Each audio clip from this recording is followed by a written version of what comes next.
Hotel স্টাইলে mayonnaise কিভাবে তৈরি করবেন আমার মতো চলেন দেখিয়ে দিই। এই মেয়োনিজটা তৈরি করার জন্য আমি 2টা সিদ্ধ ডিম, 2টা কাঁচামরিচ, গোলমরিচ, সাদা তেল, 1 পিস লেবু, ভিনেগার দিয়েছি। ভিনেগারটা দিয়েছি বেশি দিন সংরক্ষণ করলে দিতে পারেন, আর না হয় আপনারা স্কিপ করলেও পারেন।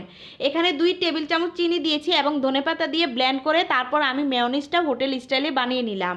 অন্যদিকে আমি এখানে আমড়ার আচার বানিয়েছি। এখানে আমি সিদ্ধ আমড়া দিয়েছি, তেঁতুল, কাঁচামরিচ, ধনেপাতা এবং তেল দিয়ে আমি এটা ভালো করে সিদ্ধ করে ভুনা করে তেলের মাধ্যমে তারপর আমি আচারটা তৈরি করে নিয়েছি। আপনারা চাইলে বাসায় যদি কোনো ফাস্টফুড আইটেম তৈরি করেন তাহলে এই 2টা আচার বা মেয়োনিজ সাথে করে খেতে পারেন।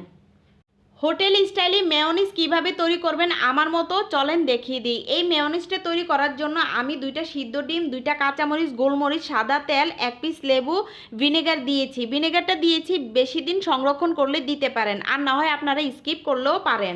এখানে 2 টেবিল চামচ চিনি দিয়েছি এবং ধনেপাতা দিয়ে ব্লেন্ড করে তারপর আমি মেয়োনিজটা হোটেল স্টাইলে বানিয়ে নিলাম।